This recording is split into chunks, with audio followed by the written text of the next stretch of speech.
News Karnataka ಫಸ್ಟ್ಗೆ ಸ್ವಾಗತ. ಇಂದಿನ ಪ್ರಮುಖ ಸುದ್ದಿಗಳು. ಭಾರತಾಂಬೆಯ ಮಕ್ಕಳು ನಾವು ಒಟ್ಟಾಗಿ ಸದೃಢ ದೇಶ ಕಟ್ಟುವಂತಾಗಬೇಕು. ಶಾಸಕ ನಿಸರ್ಗ ನಾರಾಯಣಸ್ವಾಮಿ. ಭಾರತದಲ್ಲಿ ಒಕ್ಕೂಟ ವ್ಯವಸ್ಥೆ ಜಾರಿಯಲ್ಲಿದೆ. ಭಾರತಾಂಬೆಯ ಮಕ್ಕಳಾದ ನಾವು ಒಟ್ಟಾಗಿ ಸದೃಢ ದೇಶವನ್ನ ಕಟ್ಟುವ ಕೆಲಸವನ್ನ ಮಾಡೋಣ ಎಂದು ದೇವನಹಳ್ಳಿ ವಿಧಾನಸಭಾ ಕ್ಷೇತ್ರದ ಶಾಸಕರಾದ ನಿಸರ್ಗ ನಾರಾಯಣಸ್ವಾಮಿರವರು ತಿಳಿಸಿದರು. ಅವರು ಬೆಂಗಳೂರು ಗ್ರಾಮಾಂತರ ಜಿಲ್ಲೆ ದೇವನಹಳ್ಳಿ ತಾಲೂಕು ಆಡಳಿತ ಹಾಗೂ ಕನ್ನಡ ಮತ್ತು ಸಂಸ್ಕೃತಿ ಇಲಾಖೆಯ ಸಂಯುಕ್ತ ಆಶ್ರಯದಲ್ಲಿ ದೇವನಹಳ್ಳಿ ಪಟ್ಟಣದ ಡಾಕ್ಟರ್ ಬಿಆರ್ ಅಂಬೇಡ್ಕರ್ ಭವನದಲ್ಲಿಂದು ಏರ್ಪಡಿಸಲಾಗಿದ್ದ ಅಮೃತ ಭಾರತಿಗೆ ಕನ್ನಡದಾರತಿ ಕಾರ್ಯಕ್ರಮವನ್ನು ದೀಪ ಬೆಳಗುವ ಮೂಲಕ ಉದ್ಘಾಟಿಸಿ ಅವರು ಮಾತನಾಡಿದರು. ಜೋರಾದ ಕೈ ಚಪ್ಪಾಳೆಯೊಂದಿಗೆ ಕಾರ್ಯಕ್ರಮರಾಗಬೇಕಾಗಿ ನಾನು ನಿಮ್ಮೆಲ್ಲರೂ ಕೊಡ್ತಾ ಕನ್ನಡ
ಸ್ವಾತಂತ್ರ್ಯ ಪಡೆದು 75 ವರ್ಷಗಳು ಪೂರೈಸಿರುವ ಪ್ರತ್ಯೇಕವಾಗಿ ಆಜಾದಿ ಕಾ ಅಮೃತ ಮಹೋತ್ಸವದ ಹೆಸರಿನಲ್ಲಿ ವರ್ಷವಿಡೀ ಸಂಭ್ರಮಾಚರಣೆಯನ್ನ ಮಾಡ್ತಾ ಇದ್ದು, ಅದರ ಪ್ರಯುಕ್ತ ಇಂದು ಅಮೃತ ಭಾರತಿಗೆ ಕನ್ನಡದಾರತಿ ಕಾರ್ಯಕ್ರಮ ನಡೆಸುವ ಮೂಲಕ ಸ್ವಾತಂತ್ರ್ಯ ಹೋರಾಟ ನಡೆದು ಬಂದ ಹಾದಿಯನ್ನ, ಸ್ವಾತಂತ್ರ್ಯ ಹೋರಾಟಗಾರರ ತ್ಯಾಗ ಬಲಿದಾನವನ್ನ ಸ್ಮರಿಸುತ್ತಿರುವುದು ನಿಜಕ್ಕೂ ಶ್ಲಾಘನೀಯ.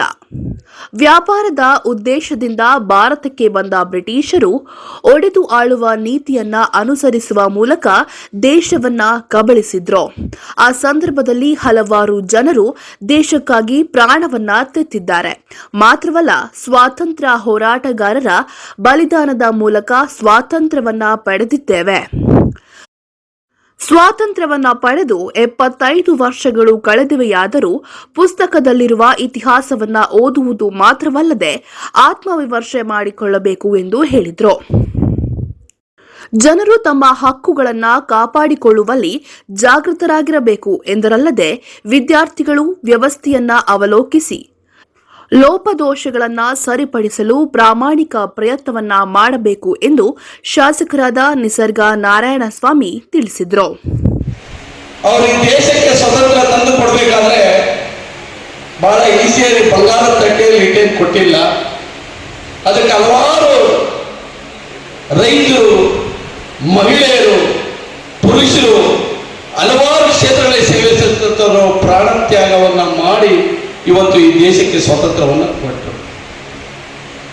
ಸ್ವಾತಂತ್ರ್ಯ ಬರೋದಕ್ಕೆ ಮುಂಚೆ ಬಹಳಷ್ಟು ಮಂದಿ ಈ ಭಾರತವನ್ನ ಆಳ್ವಿಕೆಯನ್ನ ಮಾಡಿದ್ರು.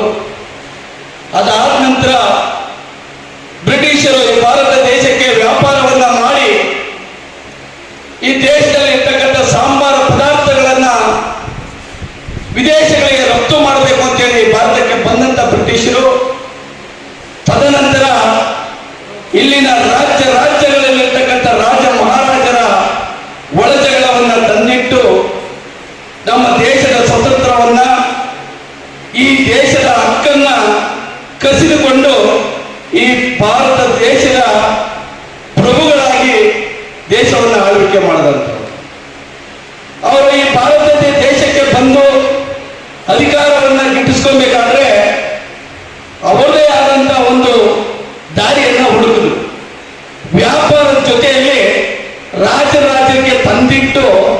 ಒಡೆದಾಡೋ ನೀತಿ. ಅವ್ರು ಇವತ್ತು ಕೂಡ ಬ್ರಿಟಿಷರು ಯಾವುದೇ ಪಕ್ಷಿಯನ್ನ ನಾವು ಕೂರಿಸಿದ್ರೆ ಅವ್ರು ಶೂಟ್ ಮಾಡಲ್ಲ, ಆ ಪಕ್ಷಿಯನ್ನ ಎಬ್ಬರಿಸಿ ಶೂಟ್ ಮಾಡ್ತಾರೆ. ಅವ್ರದ್ದು ಆ ಬುದ್ಧಿ ಇದೆ. ಆ ಬುದ್ಧಿಯನ್ನ ಇಲ್ಲಿ ಉಪಯೋಗಿಸಿ ದೇಶವನ್ನ ಕಬಳಿಸ್ಕೊಂಡ್ರು. ಅದಾದ ಮೇಲೆ ಈ ದೇಶ ಸ್ವತಂತ್ರ ಬೇಕು, ನಾವೆಲ್ಲ ಭಾರತೀಯರು ಈ ಭಾರತ ದೇಶವನ್ನ ನಾವು ಉಳಿಸ್ಕೋಬೇಕು ಅಂತೇಳಿ ಹಲವಾರು ಗಣ್ಯ ವ್ಯಕ್ತಿಗಳು ಪ್ರಾಣ ತ್ಯಾಗ ಮಾಡಿದ್ರು. ಸ್ವತಂತ್ರ ಬಂದು ಎಷ್ಟು ವರ್ಷ ಆಯಿತು? 75 ವರ್ಷ ಆಯ್ತು. ಇವತ್ತು ನಾವೇನ್ ಮಾಡ್ತಾ ಇದ್ದೀವಿ? ಭಾರತ ಸ್ವತಂತ್ರ ಕೊಟ್ಟಾಯ್ತು, ತಗೊಂಡಿದ್ದಾಯ್ತು. ಈಗೇನ್ ನಡೀತಾ ಇದೆ? ರಾಜ್ಯಗಳ ಮೂಲಕ 75 ವರ್ಷಗಳ ಇತಿಹಾಸದಲ್ಲಿ ಯಾವುದೇ ಒಂದು ನದಿ ಮೂಲ ಇರ್ಬೋದು, ಯಾವುದೇ ಒಂದು ಸಮಸ್ಯೆಗಳಿರ್ಬೋದು, ಯಾವುದೇ ಒಂದು ಗಡಿ ಸಮಸ್ಯೆಗಳಿರ್ಬೋದು, ಅದು ಇತ್ಯರ್ಥ ಮಾಡಲಿಲ್ಲ ಅಂತ ಹೇಳಿದ್ರೆ ಇವತ್ತು ನಾವು ಹಿಂದೆ ದುಡಿದಂತ ಮಹನೀಯರನ್ನು ನೆನೆಸ್ಕೊಂಡ್ರೆ ಸಾಧ್ಯನಾ? ಇವತ್ತು ಕಾವೇರಿ ಗಲಾಟೆ, ತಮಿಳುನಾಡು ಕರ್ನಾಟಕ ಎರಡು ಪಾಕಿಸ್ತಾನ ಬಾಂಗ್ಲಾದೇಶದಲ್ಲಿದ್ದಾವ, ಎರಡು ಭಾರತದಲ್ಲಿದೆ. ಆ ಕಾವೇರಿ ಗಲಾಟೆ ಇತ್ಯರ್ಥ ಮಾಡೋದಕ್ಕೆ 75 ವರ್ಷಗಳು ಆಗಲಿಲ್ಲ ಅಂತ ಹೇಳಿದ್ರೆ ಇಲ್ಲೇನ್ ನಡೀತಾ ಇದೆ? ಮಹದಾಯಿ ಯೋಜನೆ, ರೈತರು ಕುಡಿಯೋ ನೀರು ಹಾಹಾಕಾರಕ್ಕೆ ಇವತ್ತು ಎಷ್ಟು ಕಷ್ಟಪಡ್ತಾ ಇದ್ದಾರೆ. ಅದನ್ನ ಇತ್ಯರ್ಥ ಮಾಡೋದಕ್ಕೆ ನಾವೇನು ಬಾಂಗ್ಲಾದೇಶ, ಪಾಕಿಸ್ತಾನ, ಬ್ರಿಟಿಷ್, ಚೈನಾದಲ್ಲಿ ಇದ್ದೀವ? ಭಾರತದಲ್ಲಿ ಒಕ್ಕೂಟದ ವ್ಯವಸ್ಥೆ ಇದೆ. ಆ ವ್ಯವಸ್ಥೆಯನ್ನ ಸದುಪಯೋಗ ಪಡಿಸ್ಕೊಂಡು ಇವೆಲ್ಲ ಇತ್ಯರ್ಥ ಮಾಡಿ ಭಾರತಾಂಬೆಯ ಮಕ್ಕಳು, ಭಾರತ ದೇಶದ ಒಂದೇ ತಾಯಿಯ ಮಕ್ಕಳು ಅನ್ನೋದನ್ನ ನಾವು ಯಾಕೆ ಬಗೆಹರಿಸಕ್ಕೆ ಸಾಧ್ಯ ಆಗಿಲ್ಲ? ಕಾರ್ಯಕ್ರಮದಲ್ಲಿ ಭಾರತದ ಸ್ವಾತಂತ್ರ್ಯ ಸಂಗ್ರಾಮಕ್ಕೆ ಕರ್ನಾಟಕದ ಕೊಡುಗೆ ಎಂಬ ಸಾಕ್ಷ್ಯಚಿತ್ರವನ್ನ ವೀಕ್ಷಿಸಲಾಯಿತು. ಯೋಚಿಸಿದರೆ ಭಾರತದ ಸ್ವಾತಂತ್ರ್ಯ ಸಂಗ್ರಾಮ ಕೇವಲ ಬ್ರಿಟಿಷರ ವಿರುದ್ಧದ ಹೋರಾಟವಲ್ಲ, ಭಾರತದ ಮೇಲೆ ದಾಳಿ ಮಾಡಲು ಬಂದ ಎಲ್ಲ ದಾಳಿಕೋರರ ಕ್ರೌರ್ಯವನ್ನು ಮೆಟ್ಟಿ ನಿಂತು ಭಾರತೀಯರು ಭಾರತಾಂಬೆಯ ಆತ್ಮ ಗೌರವವನ್ನು ಎತ್ತಿ ಹಿಡಿದಿರುವ ಪ್ರತೀಕವೇ ನಮ್ಮ ಸ್ವಾತಂತ್ರ್ಯ.